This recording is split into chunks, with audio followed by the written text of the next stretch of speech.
Coming up, Luke Weaver is gone, but Emmanuel Rivera is here. Ryan Stiles of Locked On Royals is here to break him down. That is not the video. Where is my intro? You are Locked On Diamondbacks, your daily Arizona Diamondbacks podcast, part of the Locked On Podcast Network, your team every day.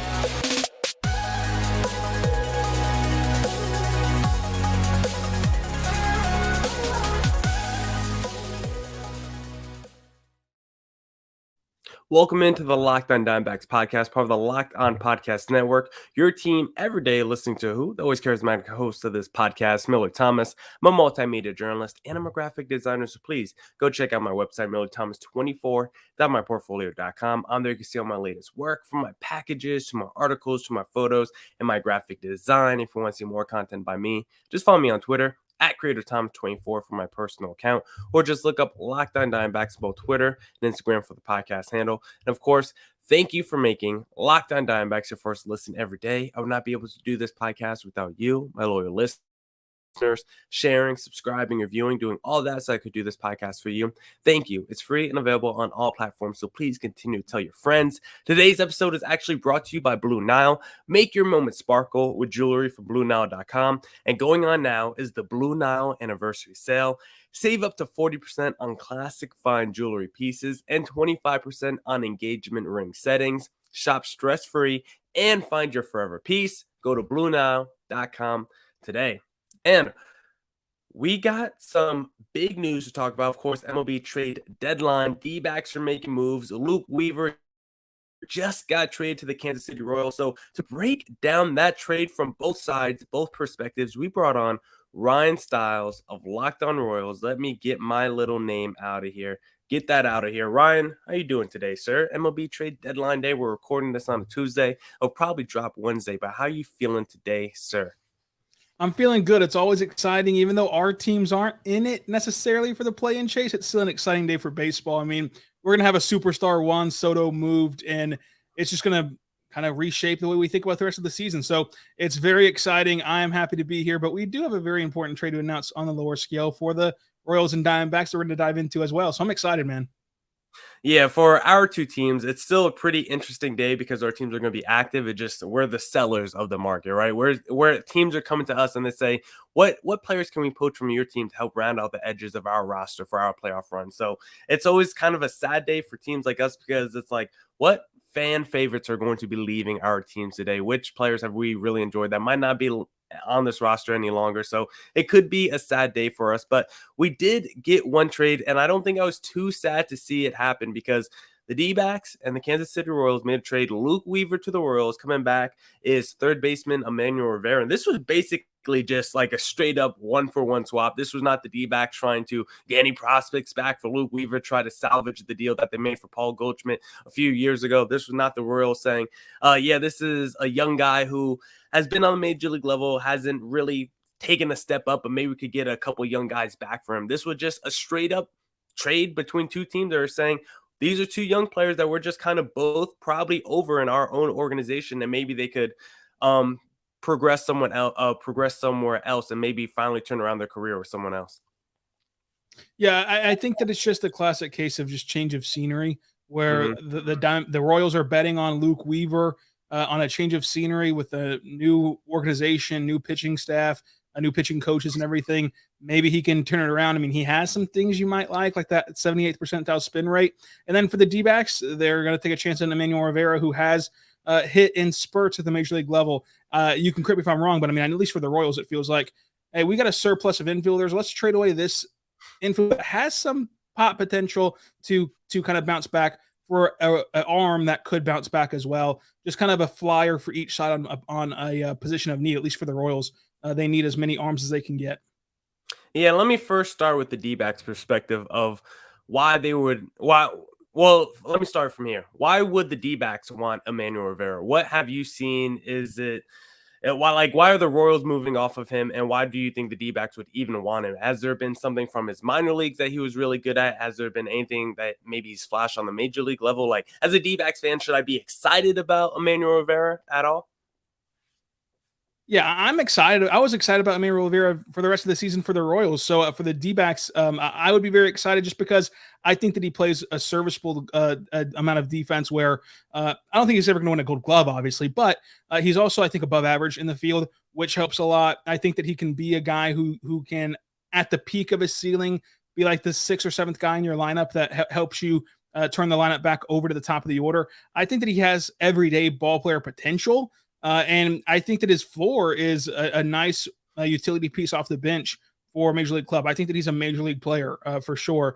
But the Royals just couldn't really find that consistency with him in the terms of their lineup and in terms of just the amount of people that they prioritize over him. You're going to prioritize Bobby Witt Jr. over him. You're going to prioritize Hunter Dozier over him. You're going to prioritize Whit Merrifield over him, Nicky Lopez over him. If Mondesi's ever healthy, he's going to be over him. You've drafted guys like Nick Lofton in the minor league still.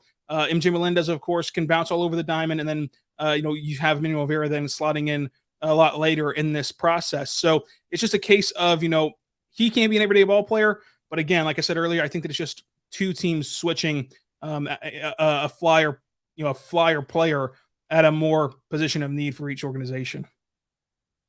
Yeah, and I think another reason why the D-backs did it might just be because Torey Lovell is very old school with how he manages games, and he just loves if I have a lefty on the mound, I'm putting a whole bunch of right-handed hitters in the lineup and vice versa. So I think it might just be a platoon situation for Rivera mostly because I wasn't too happy to see a Major League third baseman coming back because I want to see Josh Rojas get as many opportunities as possible at third base, and now that just might clog his opportunities just a little bit. Like as a D-backs fan, I want to see as much Josh Rojas as possible. He's been the best player from that Zach Greinke deal, and he's having a really good, solid season for the D-backs so far. So from that standpoint, I was like, why are we getting another third baseman like the D-backs so far? I've only traded for catchers and third baseman. I'm like, can we please get a pitcher in the building in any one of these returns? But going to the Royal side, like, why are you happy to see Luke Weaver coming back in? Because I know as a D-backs fan, like I'm not too upset to see Luke Weaver leaving the building. Yeah, I mean, I texted you immediately after this trade went down, and I was like, dude, I'm very excited about this move. Should I be excited? And if you want to reveal what you said, I won't throw you under the bus, but I was very excited about this mainly because for the Royals, you just need arms in your organization because you've seen your investments in first round arms not pan out so far. Now, Bubic and Singer having a great last 3-4 starts, and they're kind of turning it on a bit. Daniel Lynch has shown you some things. John Haseley's shown you some things, but you still need just more opportunities. You need more darts to throw at the wall. And Luke Weaver, I think, represents that. And from the Royals' perspective, too, we mentioned they get a new organization. And about 3 months when the season's over, they'll get a new pitching coach, too, because I believe that the Royals will fire their pitching coach, Kyle Eldridge, and bring someone better in. And so can that guy, whoever it is that they bring in as a pitching coach, can he work with that 78th percentile spin rate on his fastball and try to get something going with Luke Weaver? So I'm excited for the chance at Luke Weaver, but I know that you were excited to see him leave. Yeah, because you bring up the pitching coach. That's why I'm like, I don't know if Luke Weaver can turn it around because the D-backs had the pitching whisperer in Brent Strom on their roster already. So if Brent Strom's turned multiple dudes into Cy Young Award winners, if he couldn't help out Luke Weaver in his career, then I'm like, I don't know if Luke Weaver is ever going to be going to be able to basically turn it around and get back to where he was in 2019, where he flashes maybe, a number 2, number 3 starter in a rotation, and then we haven't really seen it. So if Luke Weaver is able to bring some jewelry and some championship rings to the Kansas City Royals one day, that would be a phenomenal turnaround. And speaking of rings, the best place to get your fine jewelry at this time of year is BlueNile.com, because whether you're ready to pop the question or you're celebrating a milestone moment, find jewelry as unique as her with the modern convenience of online shopping at BlueNile.com. Blue Nile has simple online tools that let you choose the diamond shape, size, and clarity, as well as setting style. Blue Nile's bent jewelers will then handcraft her perfect engagement ring. Each ring is one of a kind. Looking for fine jewelry but having trouble choosing? Blue Nile has jewelry experts on hand 24/7, available via phone or chat to help you find a memorable gift at every budget. Make your moment sparkle with jewelry from BlueNile.com. And going on now is the Blue Nile anniversary sale. Save up to 40% on classic fine jewelry pieces and 25% on engagement ring settings. Plus, every order is insured, ships free, and arrives in discreet packaging that won't give away what's inside. Shop stress-free and find your forever piece. Go to BlueNile.com today. Now, the thing with Luke Weaver that I wasn't a huge fan of since 2019, he's basically become like a two-pitch guy. He used to try to work on some more off-speed pitches. He tried to go with like a four-pitch arsenal when he was younger. But over the years, really during that 2020 season, he just started to move toward a two-pitch guy. And I think it just kind of made him too predictable in that sense. So how do you project Luke Weaver going forward with the Royals? Do you see him as maybe like a two-pitch reliever for you guys in a bullpen? Because that's the way he was kind of doing this year for the D-backs, doing more reliever. Or do you think the Royals might try to get him back to that being a frontline potential or like a more mid-rotation kind of a guy? Because that was what he was projected to be as a prospect coming up through the rankings. So how do you project Luke Weaver's career going forward with the Kansas City Royals? I think it's interesting because the Royals can fit him in a multitude of spots because they need a back end star, they need a front end star, they need a mid rotation guy, but they also need a lot of spots in that bullpen. And the one area that Kansas City has been consistently good at in these last 5, 6, 7 years, of course, dating back to that 2013, 14, 15, 16 run, was constructing a bullpen under Dayton Moore. And in 2014, 2015, it was historically great in the bullpen. And a lot of those guys, as they often are, were failed starters. Wade Davis came over from Tampa Bay, couldn't really cut it as a starter in Tampa Bay. The Royals gave him another shot to start. Didn't really do great. Didn't do terrible, but didn't do great. Put him in the bullpen. He has the best season as a closer anyone's ever had. So they do have examples of guys who they trade who don't look great on the other team, and then they put him in their system, in their bullpen, and all of a sudden they utilize him to the point where they can break out in the pen. So I do think when it's all said and done, Luke Weaver will be a bullpen arm for Kansas City, and they're hoping that he'll be another one that's in line to be a back in the bullpen type of guy after failing at his first stop. Yeah. Luke Weaver, very interesting guy. We'll see how he progresses with the Kansas City Royals. But I think we should talk about some breaking news we have during this podcast, Ryan, because it's going to be the biggest news from MLB trade deadline, and it just came down. Jeff Passan's got the bomb. It looks like Juan Soto and Josh Bell are headed to the San Diego Padres, and it looks like the Nationals got the whole coop: Mackenzie Gore, Robert Ansel, C.J. Abrams, James Wood. They got all the prospects back from the Padres, as they should have in the Juan Soto deal. Plus, the Padres are also getting Josh Bell in the deal. What's your instant reaction to the mega trade finally going down?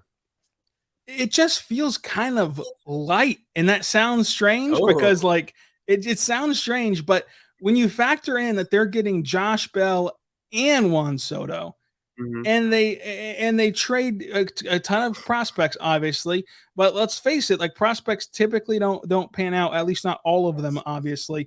They traded away their 1, 4, and 10 prospect, I believe it was, as of what we know right now.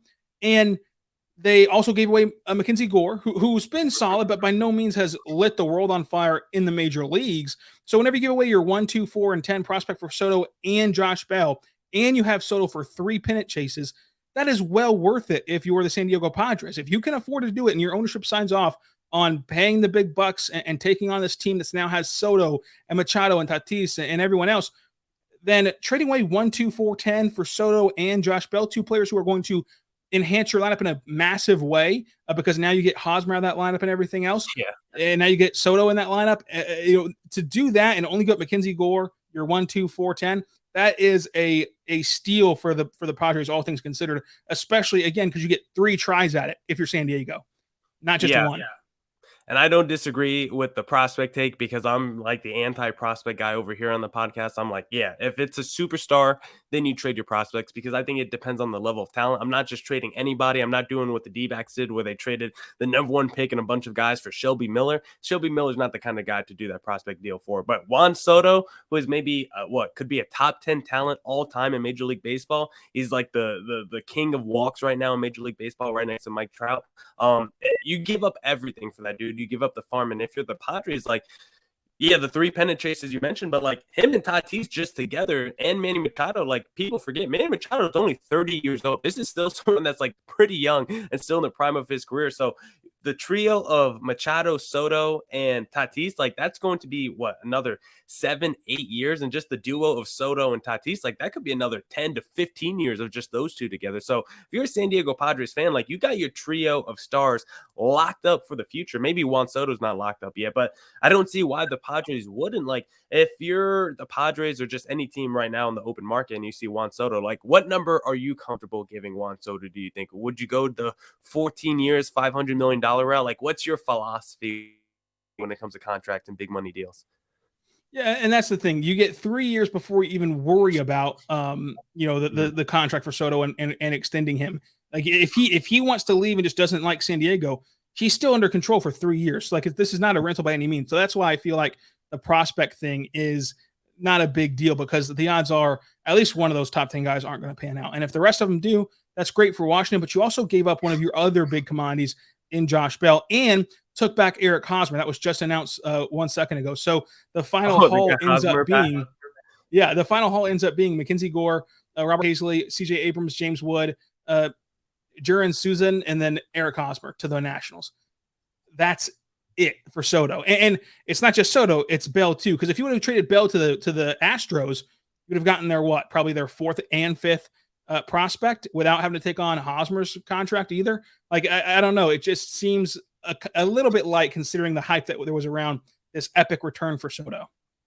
Doesn't it always kind of feel light when you see these superstar trades, though? When you look at the Mookie Betts deal, you look at the Nolan Arenado deal, you can look at the Paul Goldschmidt deal. Like, most of these deals, the Manny Machado deal, like, there's really, like, I pound this point a lot on the pod. Like, don't trade your franchise superstars if you don't have to. If the star is like, yeah, I'm leaving next offseason, you could either trade me now or I could walk away from nothing. Then, yeah, at that point, if you're getting a guarantee I'm not returning from your star, then you trade them. But if it's just because you don't want to pay the dude, or you guys are just like maybe just a little bit apart on contract negotiations, like, I think you have to do whatever you can to keep superstar players in the building, because you never get the return back you want. And if you are trading for a bunch of prospects back, like, you're hoping one of those guys hits into the player you just traded away, and most likely that's just not going to be the case. So just from the idea of trading prospects for superstars, I've never just been a big fan of trading away my superstar for prospects. I think in the end of the day, yeah, most of those deals aren't going to work out. Like, you look at the Tigers, they had to start spending money this offseason because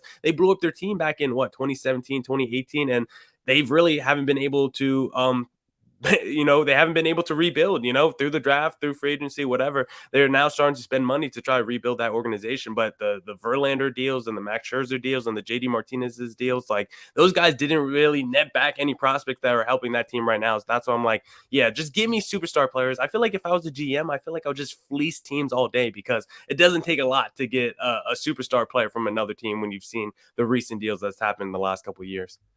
Yeah, and two, it's different for every sport, because especially in baseball, the Nationals had a top 5, top 10 player in the sport when Juan Soto, whatever you want to market him as, however you want to rank him, and they're terrible. Mm-hmm. And so it's obvious that if only 1 or 2 of these prospects that you get back pan out, that's not going to help your win total all that much. It's everything you do in the margins that's going to help you. Now, in basketball, one guy can carry you to the finals. One guy, if you get one just superstar out of your 7 first-round picks that you got back for trading away your top guy, then it was all worth it, and you have 9 years of control of that guy versus 2 years of control of your superstar. But in baseball, whenever it takes 26, honestly, with injuries and stuff, it takes like 30 guys to go win a World Series, and it takes the flukiness of it. I mean, you're talking to the host of Locked On Royals, who watched 2 fluky World Series runs that ended in 1 ring. So I know all about the flukes, and luckily the Royals benefited from them. But when it takes the fluke, and it takes and it takes where even if you have a top 5 guy in baseball, you're not gonna automatically be in the playoffs, much less the World Series. Look at the Angels, who has 2 of them over there, and they can't get to the playoffs.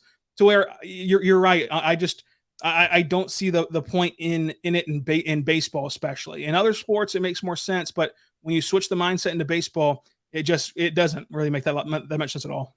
I think the biggest issue in baseball, it's hard to figure out the value of these superstar players and how much they should go for. There's no standard in baseball where you can look at this trade. I should then get this back in return for this player based off this trade that happened over here. Because in basketball, you look at these superstar trades and it's like the return makes sense. When you look at the AD trade, you got back all the young players and all the prospects. Rudy Gobert trade, you got back all the picks, and pretty much any superstar trade that's happened in basketball, you're getting back a couple young players, and you're getting back a whole bunch of first round picks. There's like a framework to work with when you look at NBA superstar trades. In baseball, it just whatever the team feels like doing basically that day is going to be the trade. Some teams are very aggressive and they're getting back 3 of the top 5 prospects or something like that, and some teams are like, just give us back one blue chipper and just give us back one guy we've seen on the major league level, or just give us back 2 guys we've seen on the major league level, and neither one of them have to be blue chip prospects. So I think trying to figure out the value of trades in baseball for superstar players,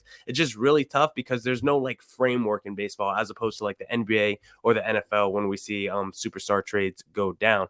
And it's trade deadline day, so we're going to see a whole bunch of other trades going on. But if you want to place a bet of where you think the next trade is going to be, who you think is going to be moved next, you need to head to betonline.net because it's the fastest and easiest way to check in on all your betting needs. Find all your favorite sports and events at the #1 online source for odds, lines, and games. Find reviews and news of every league, including Major League Baseball, NFL, NBA, NHL, combat sports, esports, and even golf. BetOnline continues to be the top online resource for your sports wagering information, from live in-game betting, scores, and podcasts. They have you covered. Head to BetOnline today or use your mobile device to learn more about the action happening today. BetOnline, where the game starts.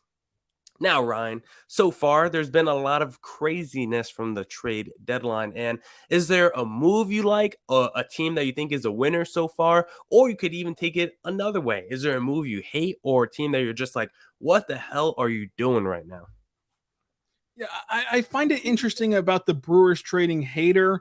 I Okay. know that Hader's had kind of a struggle of late, and I think that there was a stat where like he's been bad in the last month. But still, the Brewers are a division leader right now, and they're firmly in the playoffs right now. And as I just mentioned, I'm a firm believer that baseball, even more so than any sport besides maybe hockey, you just have to get into the dance Yeah. because you'll have a ball perfectly wrap around the third baseline like Salvador Perez did in the wild card game. You'll have a Gold Glove shortstop boot a ball and spark a rally for you. You'll have just Lucas Duda not be able to throw to home plate like any little leaguer could.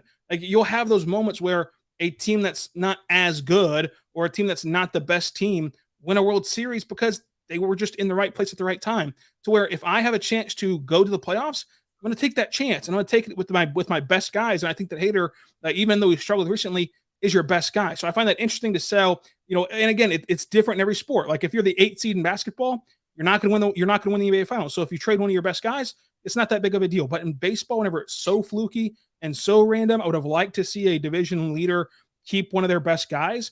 But other than that, I do like the Yankees picking up Benintendi a lot. I think that he really rounds out that lineup, especially now that Soto's off the market and going to the Padres. But so far, this trade with San Diego has been my favorite because I think that return is not backbreaking. That return's not going to end the Padres organization or hamper them for 20 years. It's going to get you 3 pennant chases at least with Soto. And if you re-sign him, then there's no more debating if you won or lost, no matter how the prospects turn out, because they're not going to be top 5 players in baseball. They're just not. And that's what Juan Soto is. So I think that the San Diego trade is now the #1, and I have a hard time seeing anyone top it. Yeah, I mean, the Padres are definitely the winners of the deadline so far when you combine all their moves. But I feel like I actually have the zag on the Josh Hader deal because I feel like it all depends on how you value closers. I feel like closers have become kind of overrated in today's game. I feel like there's a lot of guys that throw 95 to 100 miles an hour that you could put in the back end of your bullpen and be a pretty serviceable closer for you. So if I'm the Brewers, like, I actually didn't hate the move from their perspective. When I first saw it, I was like, whoa, the Padres are getting Josh Hader, like another phenomenal move. But when I actually saw the return, like, I didn't hate it for the Brewers. Like, Taylor Rogers, I feel like, is like the poor man's, the middleman's Josh Hader in terms of his strikeout rate. Got Dinelson Lamet, who has struggled with injuries the last couple of years, but back in 2020 or whatever it was, he was like a Cy Young candidate who flashed a lot for the Padres. He got back like a number 7 prospect in their organization, like a number 25 prospect. Like, if you don't think you're gonna re-sign Josh Hader, like, I didn't think it was a terrible return for him. And if you don't think closers in general are as valuable as they might have been back in the day, like, I don't hate the move. I feel like there's a lot of relievers that you could pick up and put in the back end of your bullpen to be a closer. And just looking at like Josh Hader's numbers, like, of course he's like basically the best strikeout artist of maybe ever, but In terms of run prevention, 2 of the last 3 years, he's been good, but he hasn't been elite at it. So maybe he's not.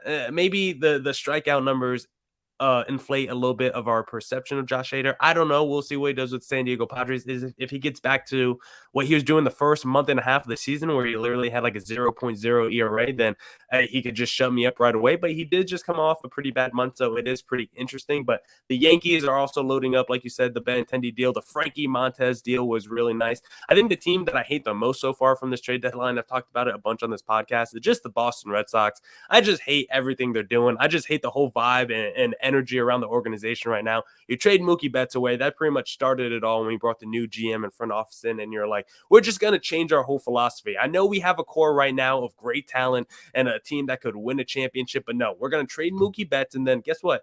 A couple years from now, we're going to be 2 games away from the World Series, and instead of trying to improve our team, we're going to tell our best players, yeah, we might not re-sign you, Rafael Devers and Xander Bogaerts. And then as we get closer to the trade deadline, we're just going to start selling off our best players. Vasquez, who's our longest tenured player. Goodbye, Vasquez. JD Martinez, he's available. He's on the block. Like, if I'm the Red Sox, like, you had this core of great players starting with Mookie Betts. And if you just kept that core and kept adding to it, you could have had a consistent championship contender and be at least in the championship series probably for the next 5 years. And even just going back to this past offseason, if you just picked up a starting pitcher or two that was of value, or maybe a couple relievers, and just grounded out some of the edges to your team. Like, you were 2 games away from the World Series last year, and now you're like, let's just blow it up and start all over and start the rebuilding process. Like, I don't understand why they have to rebuild when they have such great players on their team already.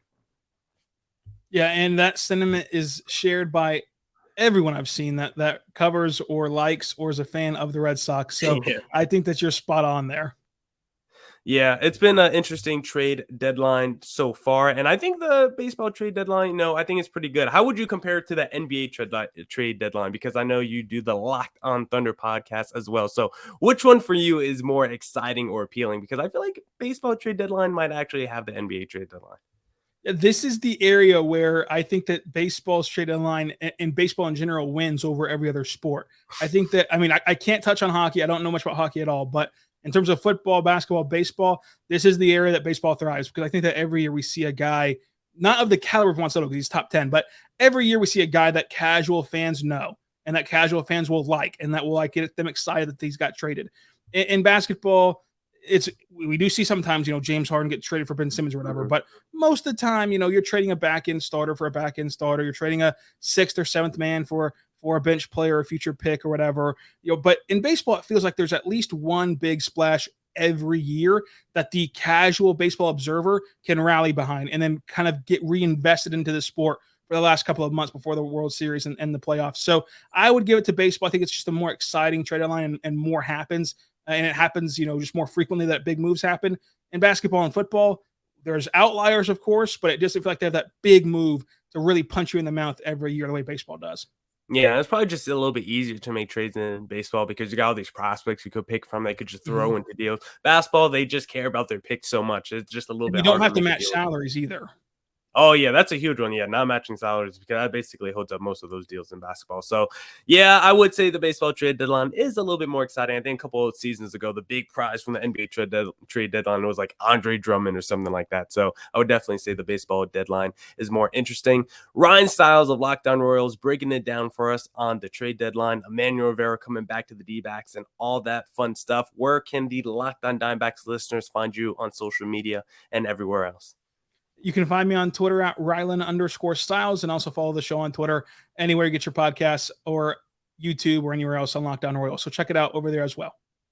Yep, and for Lockdown Royals, at Creator Times 24 for my personal account, or look up Lockdown Diamondbacks on Twitter, Instagram, YouTube, and all your podcasting platforms. Ryan, sir, thank you for hopping on today, and I guess I'll catch you next time. That is the intro.